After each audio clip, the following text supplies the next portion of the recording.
এরে সিরাজগঞ্জের মুসলমান বাবাজি, হযরত আলী রাদিয়াল্লাহু তাআলা আনহুর দরবারে যখন এই বিক্ষোভ চইলা গেছে, হযরত আলীর দরবারে যাইয়া হযরত আলী রাদিয়াল্লাহু তাআলা আনহুর গেটের মধ্যে দরজার মধ্যে গিয়া এইভাবে নক করলেন, আঘাত করলেন, করাঘাত করলেন এবং হযরত আলীকে সম্বোধন করে ডাক দিলেন, ও আলী ভাই, বাড়ির মধ্যে আছেন নাকি? যদি বাড়ির মধ্যে থাইকা থাকেন একটু সময়ের জন্য বাহিরে আসেন। রে মুসলমান বাবাজি, কোন দিকে নজর নাই গো বাবা। ও এই এলাকার যুবক ভাইয়েরা, ও এলাকার মুরব্বী বাবারা, ও পর্দার অন্তরালের মহিলা মা বোনেরা রে, সবাই মনোযোগ দিয়ে শুনবেন গো বাবা, সবাই খেয়াল কইরা শুনবেন বন্ধু। এ মুসলমান বন্ধু রে, হযরত আলী রাদিয়াল্লাহু তাআলা আনহু ঘরের ভিতর থেকে ভিক্ষুকের এই ডাকের আওয়াজ শুনলেন। ভিক্ষুকের আওয়াজ শুনিয়া হযরত আলী রাদিয়াল্লাহু তাআলা আনহু হাঁটি হাঁটি পা পা করে দরজার কাছে আসলেন, গেটের সামনে আসলেন। দরজাটা খুলল, গেটটা খুলল। দরজা খোলার পর হযরত আলী নজর কইরা দেখলো একজন জীর্ণ শীর্ণ মানুষ দরজার সামনে দাঁড়ায় রইছে। ডাক দিয়ে বলল, কে তুমি? কে গো ভাই? আমাকে কিসের জন্য ডাকতেছ? এইবার এই ভিক্ষুক ডাক দিয়ে বলল, আলী ভাই, আপনার কাছে আসছি আমি একটা গুরুত্বপূর্ণ বিষয়ে, খুব জরুরি একটা বিষয় নিয়ে আসছি। বলে, কি বিষয়? জলদি কইরা বলো না।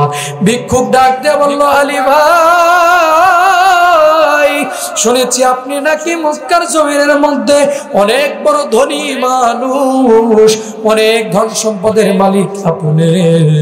আমি হইলাম মক্কার জমিনের অনেক নিম্ন শ্রেণীর একজন দরিদ্র মানুষ, একজন মিসকিন মানুষ, একজন ভিক্ষুক মানুষ।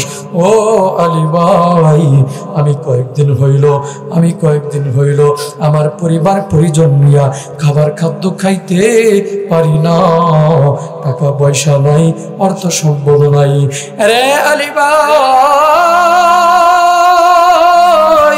আপনি আমাকে কিছু দান করেন না গো আলী ভাই, আমারে কিছু হাদিয়া দেন।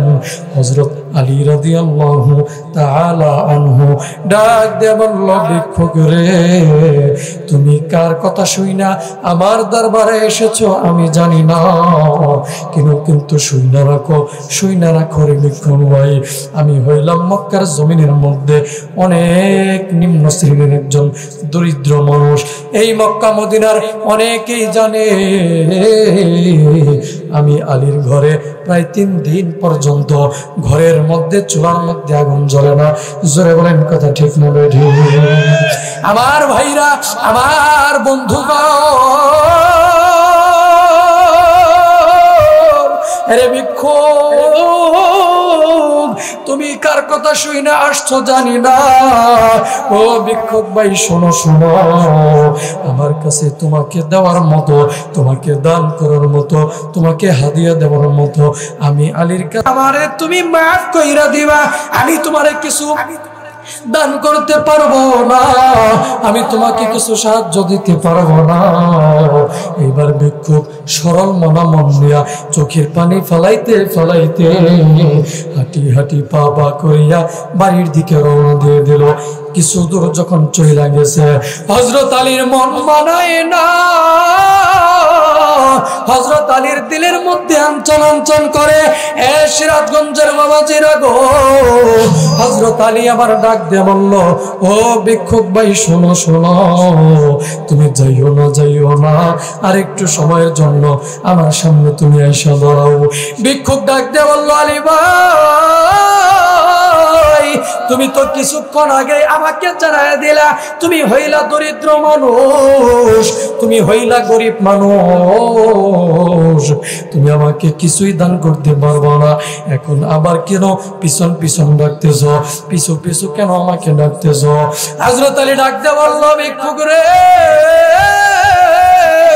একটু সময়ের জন্য আবার একটু আসো।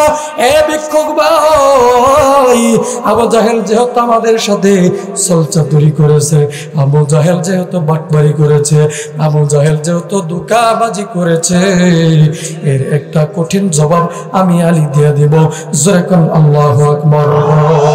আর একটু আওয়াজ দিয়ে বলেন না আল্লাহু আকবার।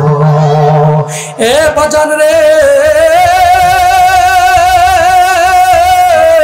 এইবার হযরত আলী রাদিয়াল্লাহু তাআলা আনহু ডাক দিয়ে বলল, ভিক্ষু রে, আজকে আমি তোমাকে এমন একটা দামি বস্তু দান করব, এমন একটা দামি বস্তু তোমাকে হাদিয়া দিব, যে দামি বস্তু দুনিয়ার কোনো মানুষকে দিতে পারে না।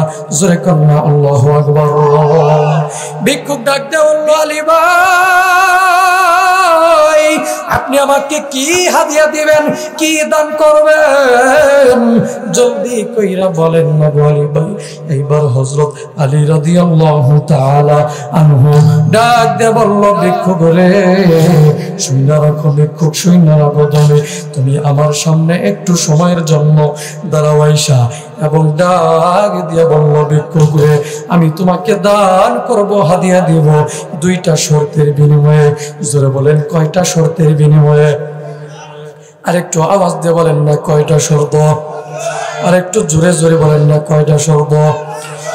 এক নাম্বার শর্ত হইল,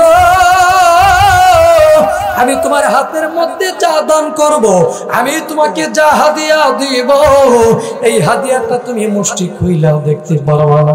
আমি তোমাকে কি দিলাম এটা তুমি চোখ দিয়া দেখতে পারবা না, এবং এইটা নিয়ে তুমি সরাসরি বাড়িতেও যাইতে পারবা না। এই দুইটা শর্ত তোমাকে মানতে হবে। আরে বাবাজি,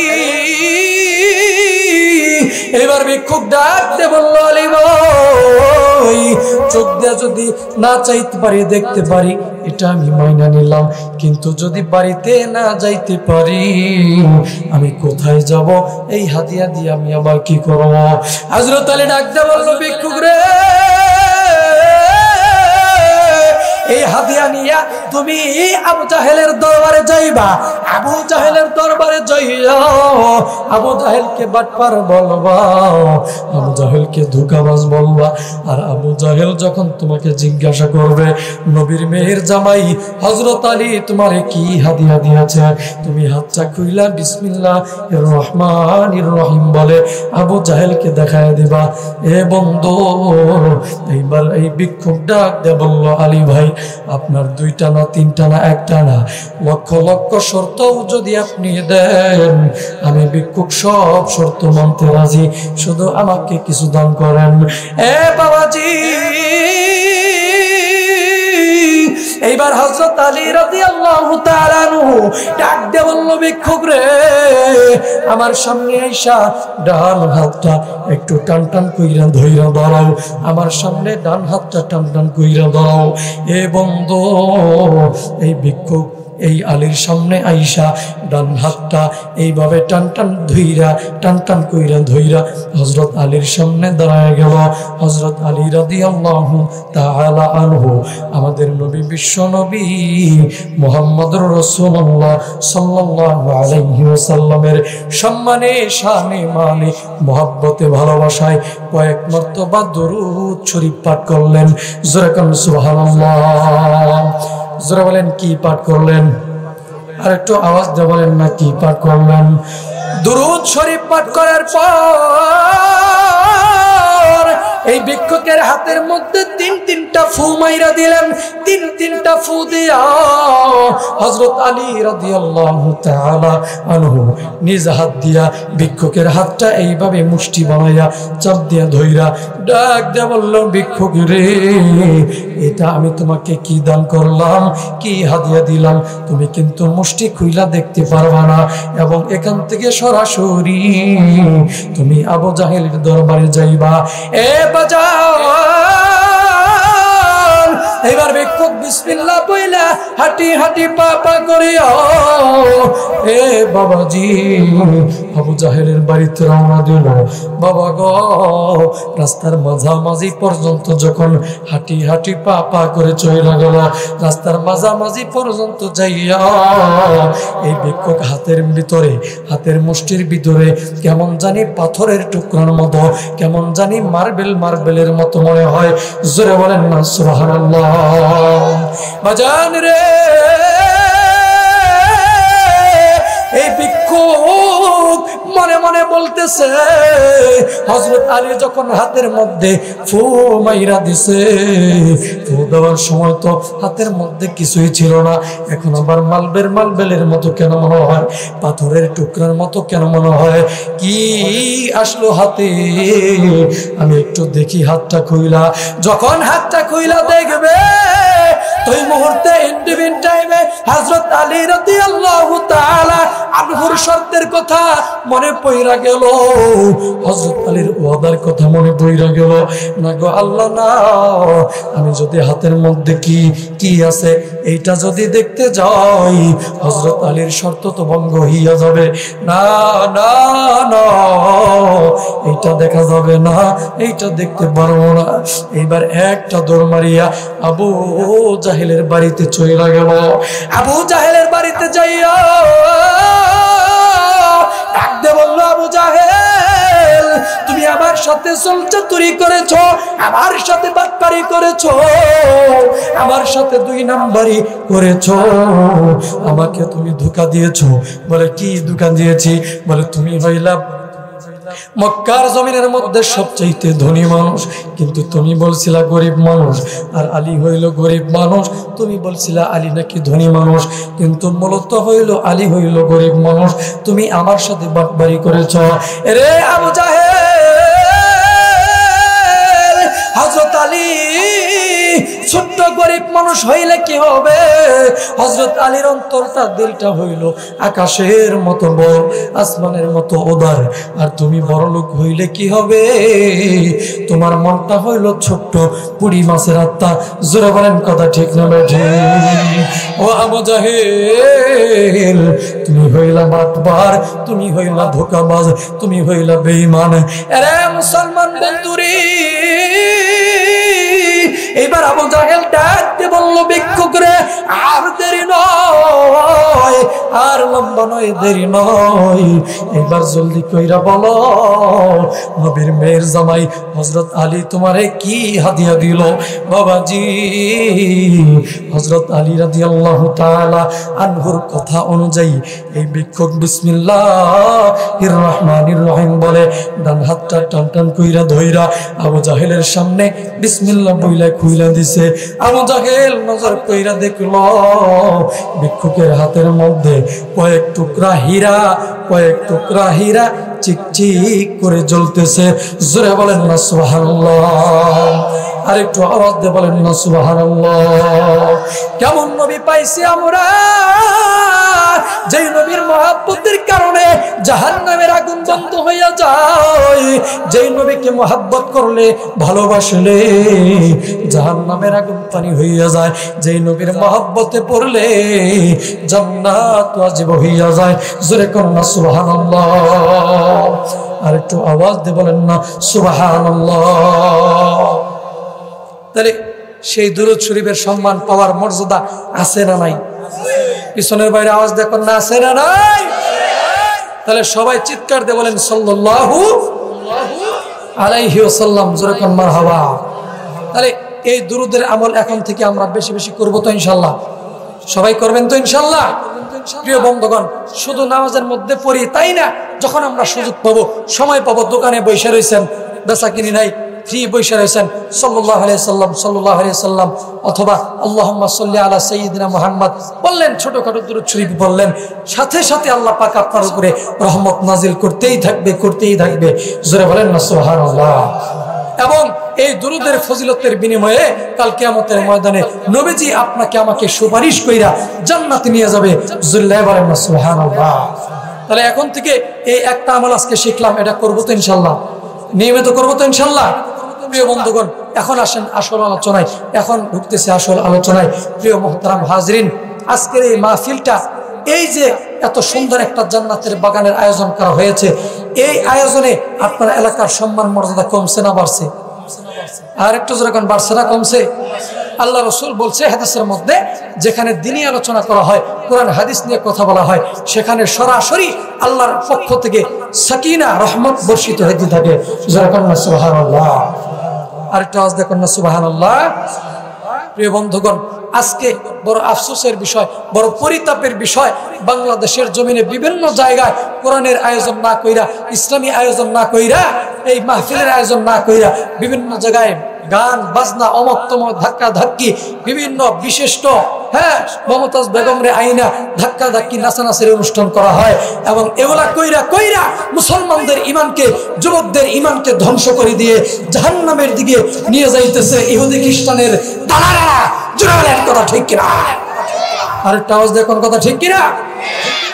প্রিয় বন্ধুগণ, প্রিয় মুহতারাম হাজরিন, তাহলে কোরআনের পক্ষে যদি থাকতাম, কোরআনের আইন যদি আমাদের দেশে, সমাজে, রাষ্ট্রে সব জায়গায় যদি বাস্তবায়ন থাকতো, সমাজের মধ্যে চুরি, ডাকাতি, বদমাইশি, লুচ্চামি এগুলা হইতো না।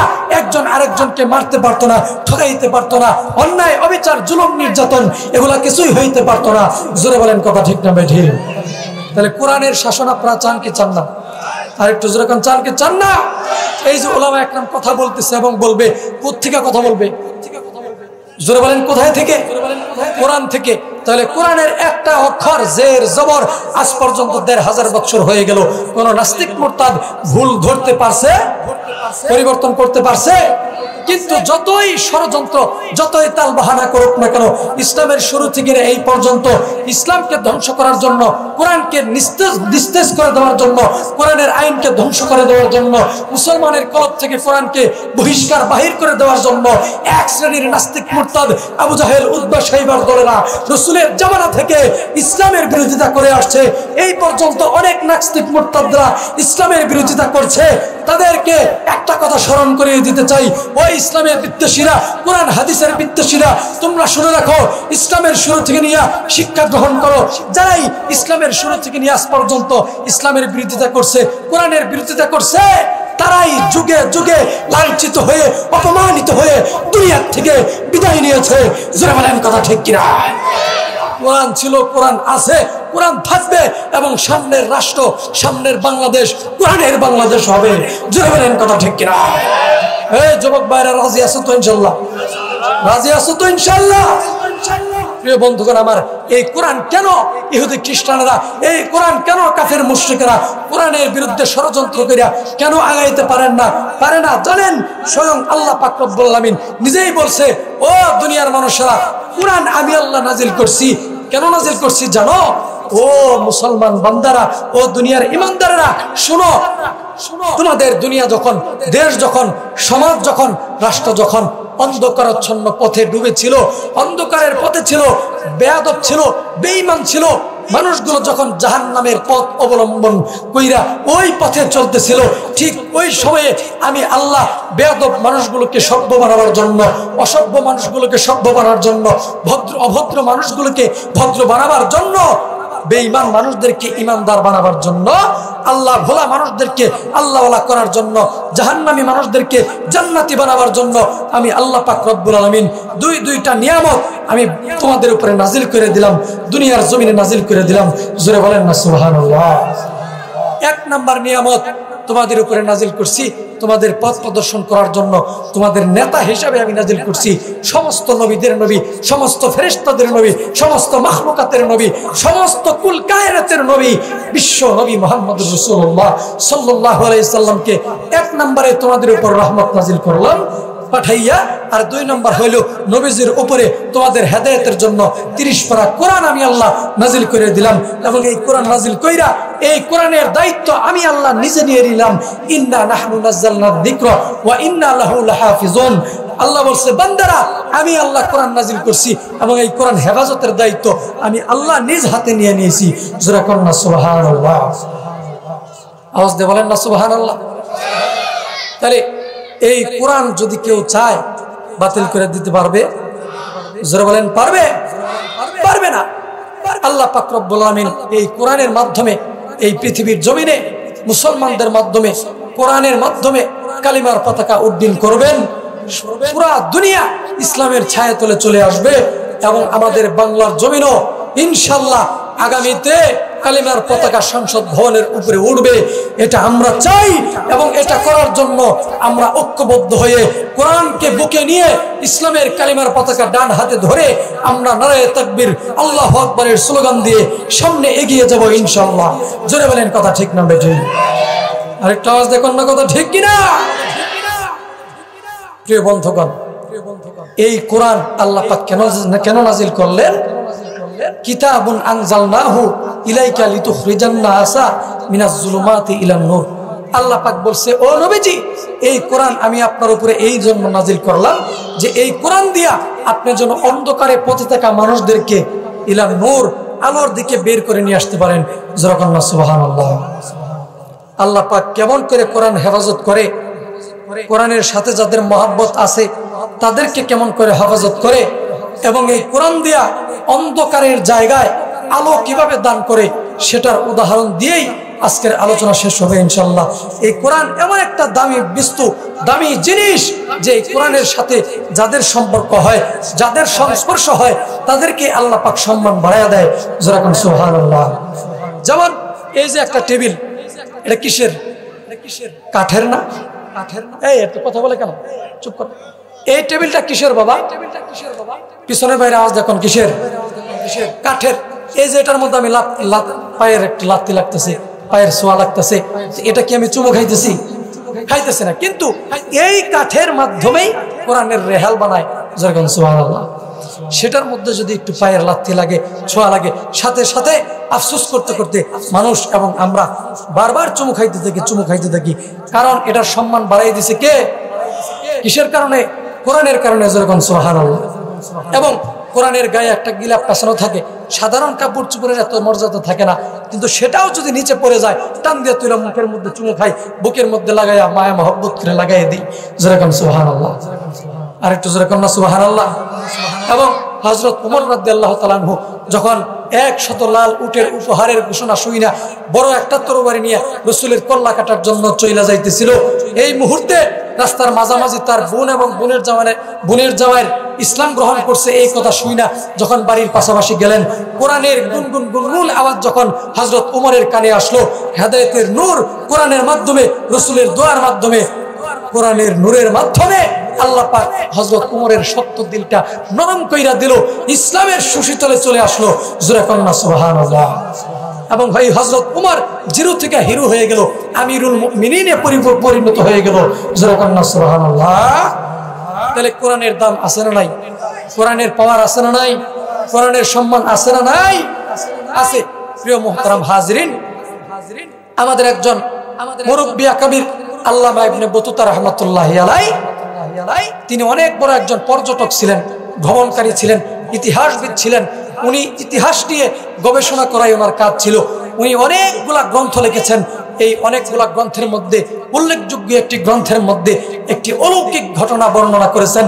এই কোরআনের পক্ষে কিভাবে কোরআনের মর্যাদা বাড়লো, কোরআনের কারণে কিভাবে।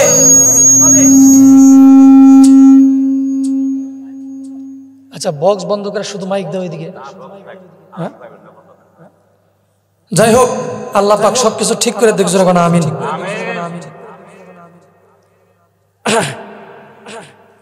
ঠিক আছে।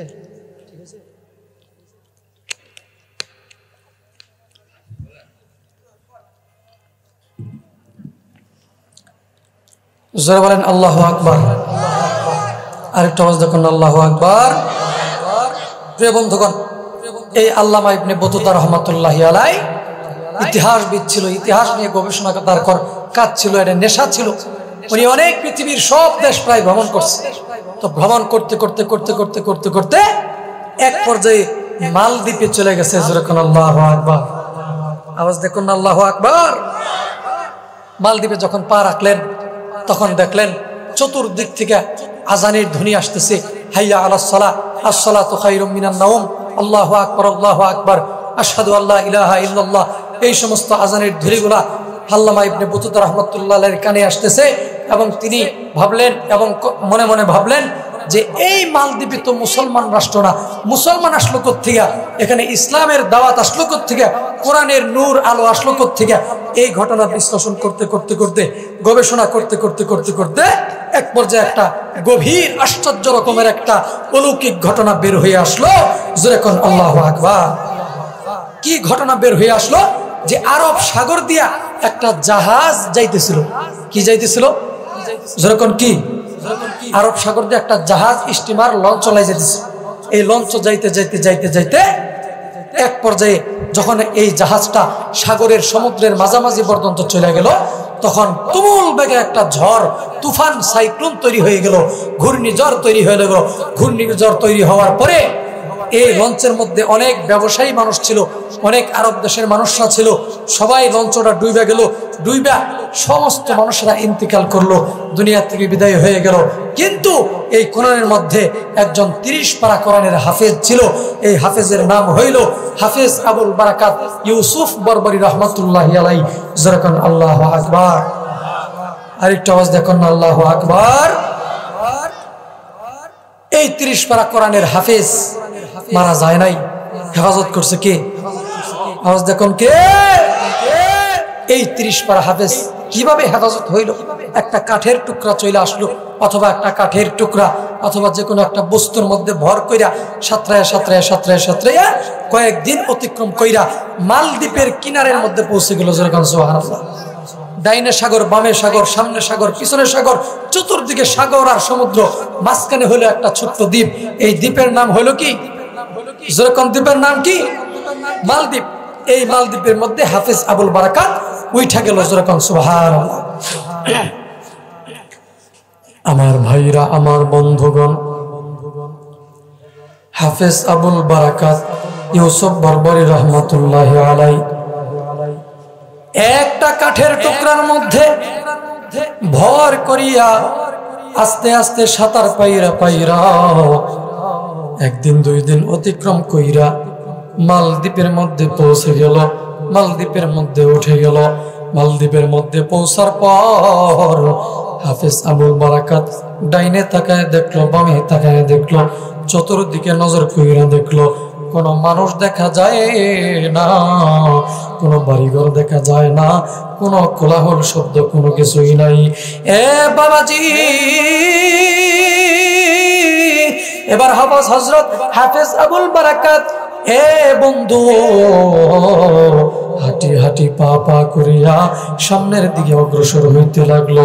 বাবাজি সামনের দিকে পথ চলতে লাগলো। হঠাৎ কইরা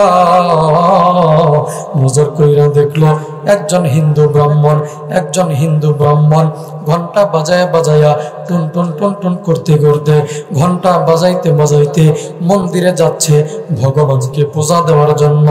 তাদের মহাদেব, কালী, দুর্গা, সরস্বতী, আফ্রোদতি এই সমস্ত দেবদেবীকে পূজা দেওয়ার জন্য ঘন্টা বাজায় বাজায়া টুন টুন টুন টুন করতে করতে পূজা দেওয়ার জন্য যাইতেছে। আমার ভাইরা রে,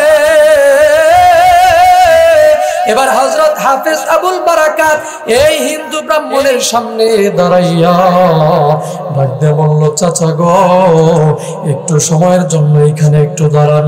ও চাচা, আমার নাম হইল হাফেজ আবুল বারাকাত, আমার বাড়ি হইল আরব দেশে। ও চাচা,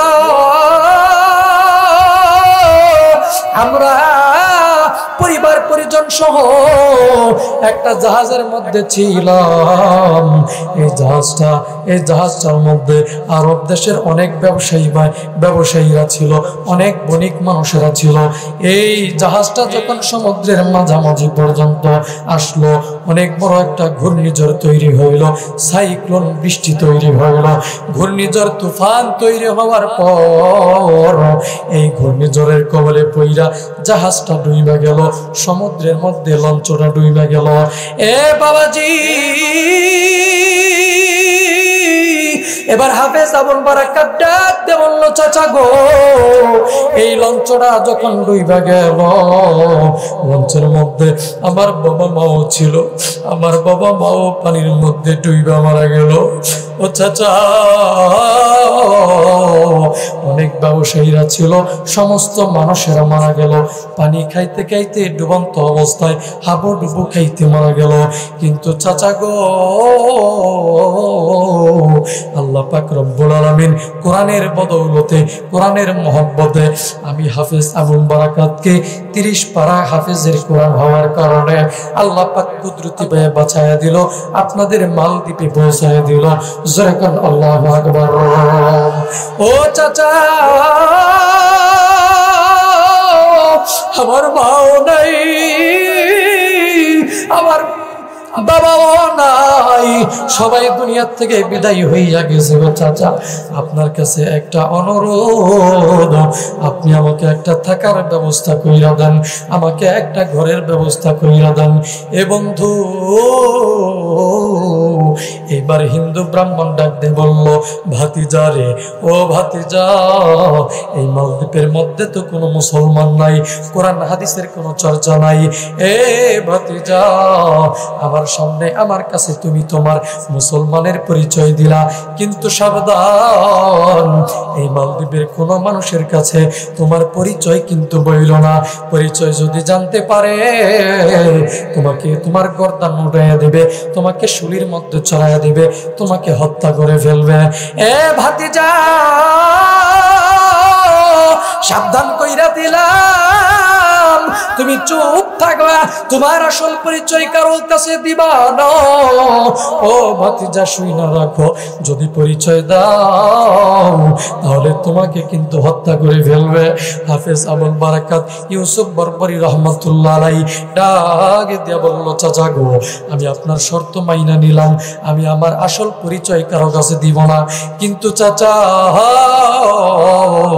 আপনি আমাকে একটা থাকার ব্যবস্থা কইরা দেন। এইবার ওই হিন্দু ব্রাহ্মণটা ডাক দেয়া বলল, এ হাফেজ আবুল বারাকাত, আমার একটা বিধবা বোন আছে, এই বোনের স্বামী দুনিয়া থেকে বিদায় হইয়া গেছে, এই বোনের একটা ছোট্ট মেয়ে আছে। এ ভাতিজা, এই আমার বোনটা ওই যে জঙ্গলের এক পাশে তার বাড়ি, সারাদিন জঙ্গলে কাঠ কাটে আর বিকেল বেলা বাজারে নিয়ে বিক্রি করে, এই কাজ কইরাই তার সংসার পরিচালনা করে। ভাতিজা রে, আমি তোমাকে ওই বাড়ির মধ্যে নিয়ে যাব, কিন্তু তুমি কিন্তু পরিচয় দিতে পারবা না, যেভাবে মনে চাই সেভাবেই থাকবা এবং ওই মহিলার সাথে কাট কাটবা, পরিশ্রম করবা, কাজ করবা। বলে ঠিক আছে, কোনো সমস্যা নাই। আমার ভাইরা রে, এবার এই হিন্দুর ব্রাহ্মণ হাফেজ আবুল বারাকাতকে সঙ্গে লইয়া ওই যে বৃদ্ধ মহিলার বাড়িতে গেল। বিধবা মহিলার বাড়িতে যাইয়া ওই হিন্দু ব্রাহ্মণটা ডাক দিয়ে বলল, বোন রে, ও আমার বোন, ও বোন রে, বোন রে, বোন, এই যে দেখো সুন্দর ফুটফুটে একটা সন্তান তোমার জন্য এনেছি, তোমার বাড়িতেই থাকবে, তোমার সাথে সহযোগিতা করবে, তোমাদের সাথেই খাবে দাবে থাকবে। এবার ওই বৃদ্ধ মহিলা ডাক দিয়ে বলল, ভাইজান, আমরাই তো হইলাম গরিব মানুষ, আমাদের তো নুন আনতে পান্তা ভরায়, আমি আবার কেমন করে এই ছোট্ট বাচ্চাটাকে কেমন কইরা লালন পালন করব, তুমি কিভাবে কি জন্য রাইখা যাইতেছ? এই কথা যখন বলল, এইবার এই ছোট্ট হাফেজ আবুল বারাকাত ডাক দিয়ে বলল, ও মা, আপনি আমার মা লাগেন গো, আমার বাবা মা দুনিয়া থেকে বিদায় হইয়া গেছে, আমি এতিম সন্তান, আপনি আমাকে পালতে হবে না, আমাকে রোজগার করে খাওয়াইতে হবে না, আপনার সাথে আমি নিজেই রোজগার করব, আমি নিজেই রোজগার করে নিজেই খাবো, আপনাদেরকেও খাওয়াবো। জোরে কোন আল্লাহু আকবার। রে বন্ধুরে, ওই বাড়ির মধ্যে থাকতে লাগলো, থাকতে থাকতে ওই বৃদ্ধ মহিলার সাথে জঙ্গলে যায়, কাঠ কাটে এবং বাজারে নিয়ে বিক্রি করিয়া রোজগার করে, টাকা পয়সা ইনকাম করে, চাউল ডাউল কিনা ওই তাদেরকে নিয়ে খায়। বৃদ্ধ মহিলা আর বৃদ্ধ মহিলার মেয়েটাকে নিয়ে একসাথে খানাপিনা করে থাকতে থাকে। এ বন্ধু, এইবার হাফেজ আবুল বারাকাত 1 সপ্তাহ 2 সপ্তাহ 3 সপ্তাহ কয়েকদিন চলে যাওয়ার পরে এবার হাফেজ আবুল বারাকাত ডাক দিয়ে বলল, বলল, মা গো আজকে থেকে আমি একাই কাঠ কাটবো, আপনার আর জঙ্গলে যাইতে হবে না, আমি আপনাদেরকে রোজগার করে খাওয়াবো। এ বন্ধু, এইবার হাফেজ আবুল বারাকাত একদিন বাজারে নিয়ে কাঠ বিক্রি করার পর সন্ধ্যা ঘনিয়ে আসলো। সন্ধ্যা বেলায় যখন বাড়ির মধ্যে ঢুকতেছে, কানের মধ্যে আওয়াজ আসলো, ওই বৃদ্ধ মহিলা আর ওই বৃদ্ধ মহিলার মেয়েটা দুইজন হাউমাউ করে কান্নাকাটি করে একজন আরেকজনকে জড়ায় ধরে ধরে কান্দে। মেয়েটা ডাক দিয়ে বলতেছে, মা আমারে তুমি মাফ কইরা দাও, আমার বড় ইচ্ছা ছিল, আমার বড় স্বপ্ন ছিল স্বামীর বাড়িতে যাইব, সংসার হবে, আমি অনেক বড় হব, কিন্তু মা গো আমার স্বপ্নটা মনে হয় আর পূর্ণ হইল না। এবার মা ডাক দিয়ে বললেও, ও আমার কলিজার টুকরা মেয়ে সন্তান, আমার তো ইচ্ছে ছিল তোরে বড় একটা বংশে বিয়ে দেব, তোরে অনেক বড় আমি দেখতে চাইছিলাম, কিন্তু আমি মা তোরে রক্ষা করতে পারলাম না, তোরে হেফাজত করতে পারলাম না। রে বন্ধুরা আমার, এই কথা শোনার পর হাফেজ আবুল বারাকাত বাড়ির মধ্যে যাইয়া ডাক দিয়ে বলল, মা গো কি জন্য কান্নাকাটি করেন, কি সমস্যা হয়েছে বলেন না। মহিলা ডাক দিয়ে বলল, এ সন্তান আমার, শুনো শুনো শুনো, আমাদের মালদ্বীপের মধ্যে প্রত্যেক বছরে নির্দিষ্ট একটা দিনে নির্দিষ্ট একটা সময়ে ওই যে সমুদ্র সাগর আছে, ওই সমুদ্রের মধ্য থেকে বিশাল আকৃতির একটা দৈত্য দানব ওইঠা আসে। এই দৈত্য দানব ওইঠা এসা মালদ্বীপের অনেক মানুষের ক্ষতি করে, অনেক বাড়িঘর নষ্ট করে, অনেক মানুষদেরকে হত্যা করে ফেলে। এ বাবাজি, এ বন্ধুরে, মহিলা ডাকতে বলল, সন্তান ওই দানবটা যেন ক্ষতি করতে না পারে, সমস্যা না করতে পারে, এই জন্য এই দেশের বাদশা, এই দেশের রাজা প্রশাসন একটা নিয়ম করেছে। নিয়মটা হইল, প্রত্যেক বছরই এই মালদ্বীপের মধ্যে যত কুমারী মেয়ে আছে, যত সতী নারী আছে, এদের একটা লিস্টি করিয়ে একটা লটারি করে। লটারির মধ্যে যেই মেয়েটার নাম উঠে, সেই মেয়েটাকে শাড়ি গয়না পরাইয়া নববধূর সাজে সজ্জিত কইরা ওই যে প্রশাসনের হাতে তুইলা দেয়। প্রশাসন নিয়া ওই যে সাগরের সাথে একটা রাম মন্দির আছে, এই রাম মন্দিরের মধ্যে সন্ধ্যাবেলায় নিয়ে দিয়ে আসে, সিটকারি লাগায় দেয়, তারা লাগায় দেয়, গেট লাগায় দেয়। আরে বাবাজি, এইবার মহিলা ডাকতে বলল, সন্তান সিটকারি লাগাই দেওয়ার পরে চইলা আসে।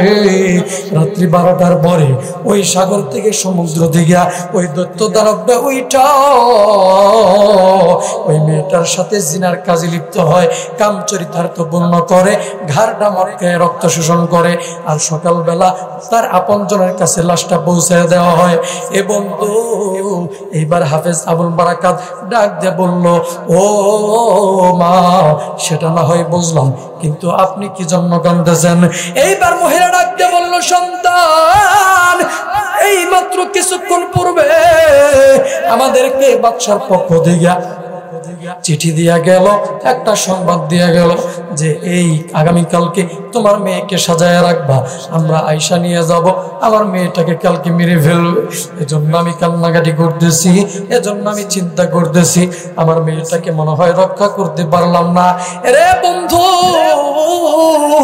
এইবার হাফেজ আবুল বারাকাত ডাক দিয়ে বলল, মা গো আগামীকালকে আমার বোনটাকে ঘরের এক কোণার মধ্যে বন্দি করে রাখবা, লুকায় রাখবেন, আর আমাকে শাড়ি গয়না পরাইয়া দিবেন। আমার তো দাড়ি মোছ উঠে নাই, আমাকে শাড়ি গয়না পরাইয়া নববধূর সাজে সজ্জিত কইরা তাদের সাথে আমাকে পাঠাইয়া দিবেন। আমি কোরআন দিয়ে ওই দৈত্য দানবের সাথে মোকাবেলা করব। জোরে কন্যা আল্লাহু আকবার। আর একটু আওয়াজ দিয়ে বলেন না আল্লাহু আকবার। মহিলা ডাকতে বলল, বাজার রে কিসের কোরআন দিয়ে মোকাবেলা করবা? হাফেজ আবুল বারাকাত ডাক দিয়ে বলল, মা গো আমি তো এখনো আপনাকে আমার পরিচয় দেই নাই। আমার নবী হইল মুহাম্মদুর রাসূলুল্লাহ, আমার রব হইল আল্লাহ, আমার বাড়ি হইল আরব দেশে, আমার দিলের ভিতরে 30 পারা কোরআন আমি জায়গা দিছি, এই কোরআন দিয়ে আমি মোকাবেলা করব। জোরে বলেন না আল্লাহু আকবার।